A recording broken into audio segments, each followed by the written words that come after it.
ഇതെല്ലാം ഈശ്വരൻ ശരീരമായിട്ട് ഇത് ചെയ്തുകൊണ്ടിരിക്കുകയാണ്. ഈ ഗ്രഹങ്ങളും പ്രപഞ്ചവും എല്ലാവേ.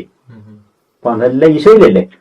അത് ചുമ്മാ വചന ഇല്ലാതെ അല്ല ഇത് കിടക്കുന്നത്. പൗലോസ്ലീഹ പറയുന്നുണ്ട്, സ്വർഗത്തിലും ഭൂമിയിലും ഉള്ളത് മുഴുവൻ ഈശോയിൽ ഐക്യപ്പെടുത്തുവാണ് പിതാവിന്റെ പദ്ധതി അതാണ്.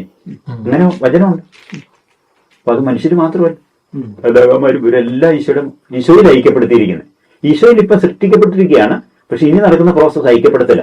ഇപ്പൊ ഇതെല്ലാം സൃഷ്ടിക്കപ്പെട്ടിരിക്കുന്ന എല്ലാം ഇപ്പൊ ഈശോയിൽ തന്നെയാണ്. പക്ഷെ ഇനി ഐക്യപ്പെടുത്തലാണ് നടന്നുകൊണ്ടിരിക്കുന്നത്.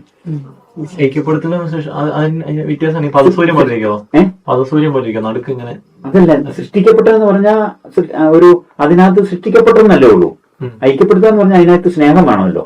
അത് ഓരോരുത്തരുടെ സ്നേഹവും കൂടെ ആകും അന്നേരമേ, അല്ലാതെ ഐക്യമാകുകയല്ലോ. അപ്പൊ അത് അന്നേരമാണ് അത് ആകുന്നത്. ഇപ്പൊ നമ്മൾ സൃഷ്ടിക്കപ്പെട്ടിട്ടേ ഉള്ളൂ. നമ്മള് പിന്നെ സ്നേഹത്തിലാവുമ്പോ അത് സ്നേഹത്തിലാവും.